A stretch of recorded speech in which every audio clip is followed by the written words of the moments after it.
humanitarian crisis, seemingly indiscriminate killing, and war with a nation that has deep cultural, historical, and family ties to their own. How on earth could the Russian government invade Ukraine with seemingly little to no kickback from the general population? Today, let's try and answer that question. First, of course, I want to preface this with not all Russians support the war, and an even greater percentage are against the government itself.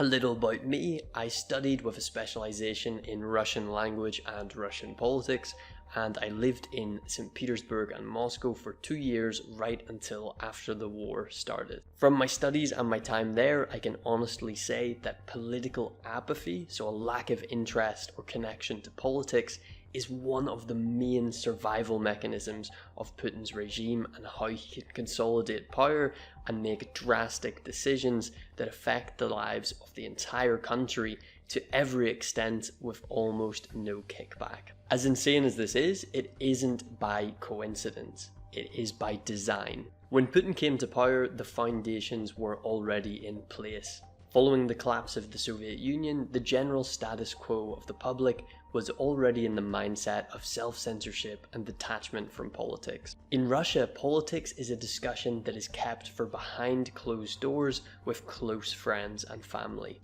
Politics in Russia has always been a dangerous game, and the political repression that occurred during the Soviet Union has had a lasting imprint on society even to this date. This environment has allowed Putin to develop the legal, coercive, and institutional means to keep control of the political activism that has actually developed. And as for the rest, the strong propaganda system helps perpetuate the state of political apathy, or in some cases, blind support. But how does this work? The two key factors are confusion and fear, but today I want to focus on confusion. Disinformation is key. The goal of Russian propaganda isn't to make everyone in the population blindly support the government. The main goal is to make people in a situation where they don't believe or trust anything. And as a result of this distrust of news and media, they detach themselves from the situation. Of course, there is a large segment of the population that do latch on to those pieces of propaganda and do perpetuate the state media sentiment. But for what I would call the silent majority within Russia, there's been a kind of apathy or a detachment from the responsibility and the situation. We've seen this disinformation and this confusion strategy time and time again since before the war and after and throughout. We've seen some main narratives, including before the war started, that it was Western scaremongering, that Russia will never invade Ukraine. It's ridiculous. To after the war beginning, that Ukraine was always Russian, that there was a threat of invasion, Russia is defending itself from Ukraine, they would have been attacked anyway. To one of our main narratives, so that there was a neo-Nazi infiltration of Ukraine. Even when I was in Russia in the first weeks, I heard lots of people saying that they heard the US had sponsored bioweapons labs and were developing nuclear weapons in Ukraine.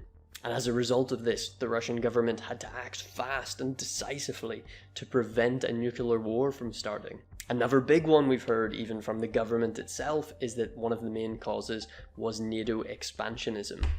And that fundamental desire of NATO, and in particular the US and the UK, their willingness and desire to destroy Russia. And this narrative has transformed into now a state where they say, we aren't at war with Ukraine, we're actually at war with the West. We're in a greater war with the rest of the world. And finally, to even Medvedev, the former president and prime minister of Russia, he talked about how this is actually a holy war.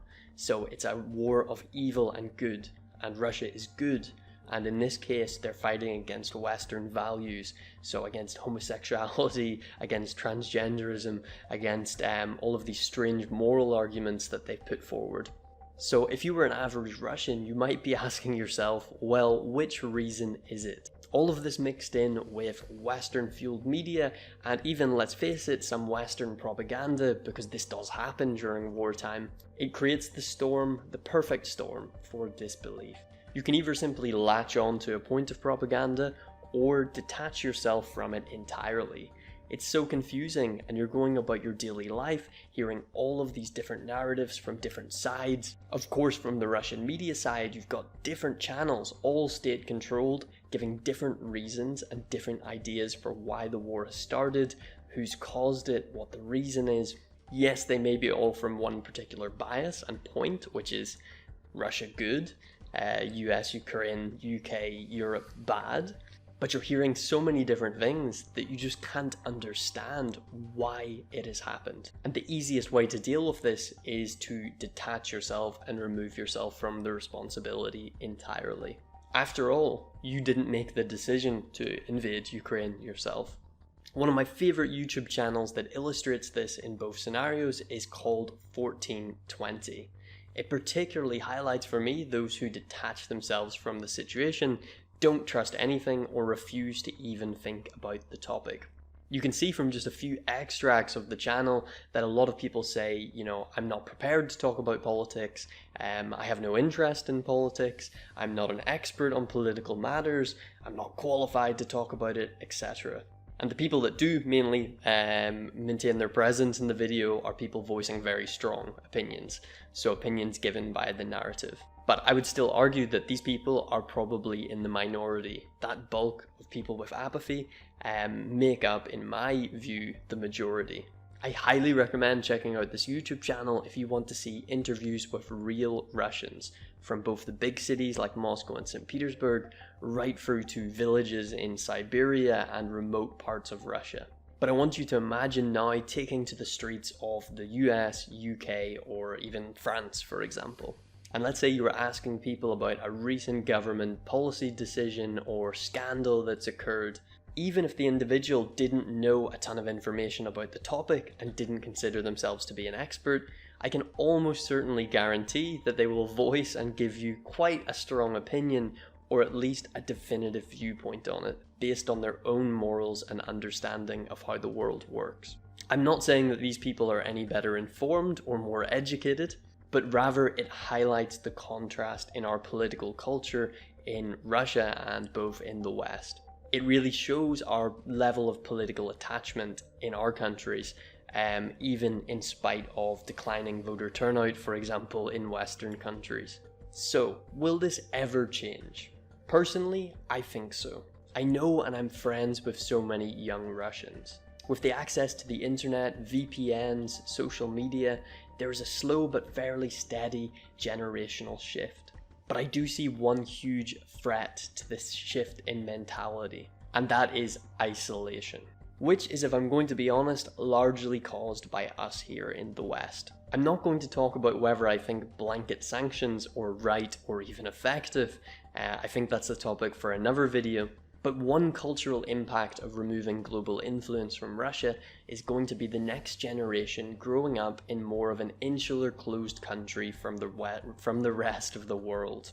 And as a result, Russian government propaganda and existing attitudes will have even more of an impact on these future generations. Think of any closed state, North Korea, Iran, or even the Soviet Union in the past. Even more so, the impact of sanctions on regular Russians can have an alternative effect on their mindset. So a growing negativity towards the West and a feeling of being abandoned by those that they felt they were growing culturally closer to. And this is over a situation that these people feel they don't feel personally responsible for. And to understand that mindset, I guess I would ask you, do you feel personally responsible if you're from US, UK, or Western countries for any of the wars in the Middle East or actions of your government that you don't agree with? And don't get me wrong, I'm not saying that two wrongs make a right, but I'm trying to understand that feeling and sentiment that people have. There's one thing to have collective responsibility for a situation so that you understand that as a nation or as a population, you have a collective responsibility for your actions. And there is another to feel personally responsible as an individual or a person that is detached from politics. I would love to hear your opinion on this. Do you think sanctions will eventually help solve Russia's problems and cause people to turn and blame the government? Or will it have an alternative effect? One thing is for sure, I don't believe that the political apathy in Russia is going to go away anytime soon. As always, these videos take a lot of time to research and make, so if you enjoyed, I would love to hear your opinion and feedback in the comments below, and subscribe if you want to join me on more informative videos about various topics.